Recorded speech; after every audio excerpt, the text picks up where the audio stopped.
Howdy there, folks. This is Father Dougal 9000 here, and welcome to another episode of Dougal's Game Finish Chronicles, a series in which I talk about the video games that I have played and also beaten as part of the Hardcore Gaming 101 Forums Game Finish Challenge. A bit like someone who measures vegetables for a living, I sometimes wonder about the length of what I'm working with. The last few episodes have been surprisingly short, and I start to think that, I don't know, maybe I should try and go for something longer? Even just to get over the 10-minute mark, maybe. But maybe that shortness is not a bad thing. Sometimes all you want is a 6 to 7 minuter to wind down with. And I hope that this will make a good 6 to 7 minuter to wind down with. Today's Kennedy. These games were originally logged from the 12th to the 14th of June 2021. I don't know who Des Kennedy is actually, but these are dedicated to him.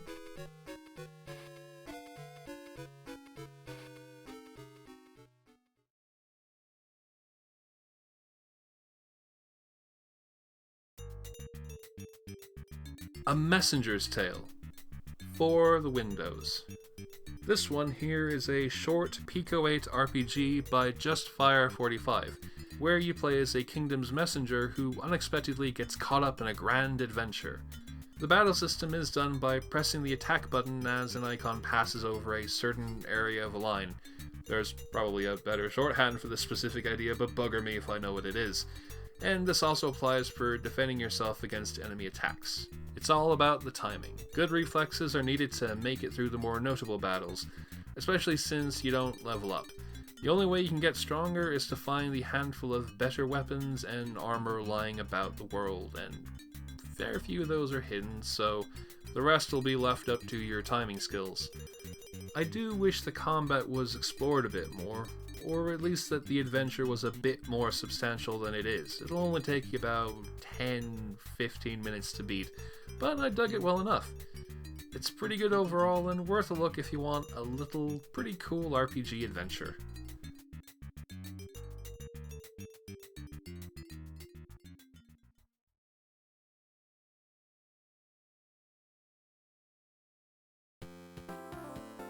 Gurumin 3D, a monstrous adventure for the Nintendo 3DS.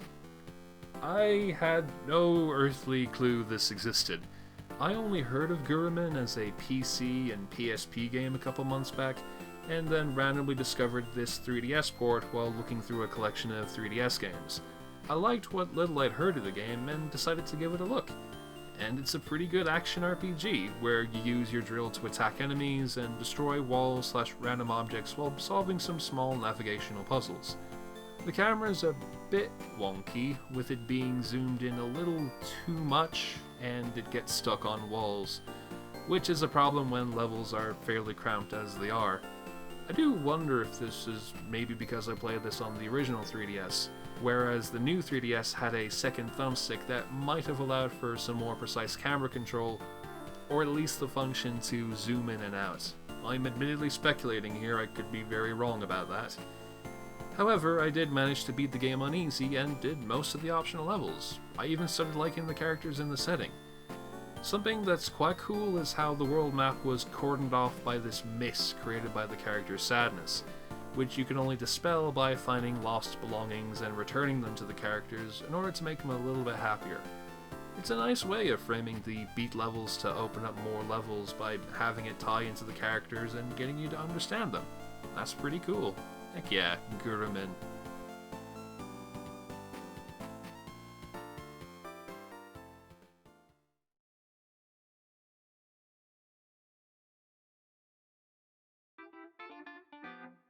New Super Lucky's Tale for the Nintendo Switch.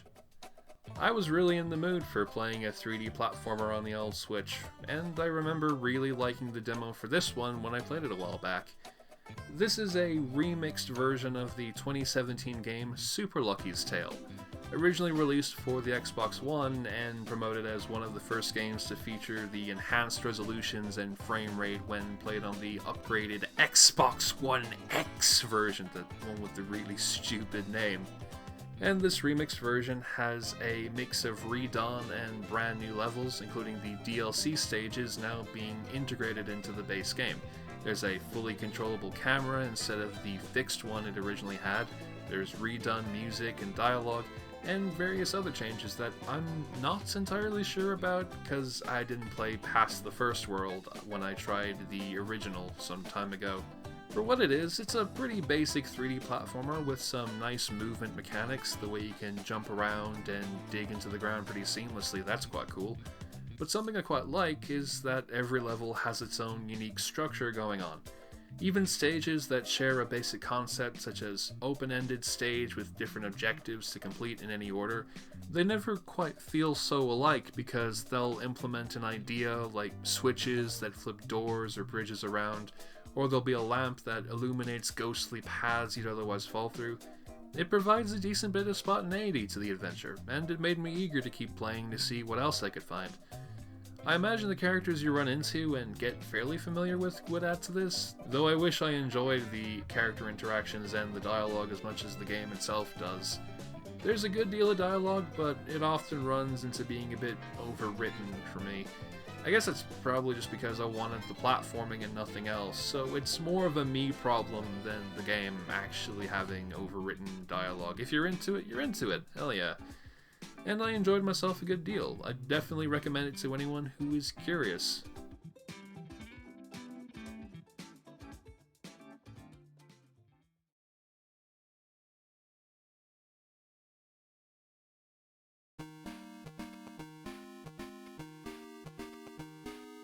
And on that note, we've wrapped up another episode of the series. Hey, I hope that you've enjoyed watching and that you'll tune in for the next video. Thank you so much, and until we meet again, have a wonderful day.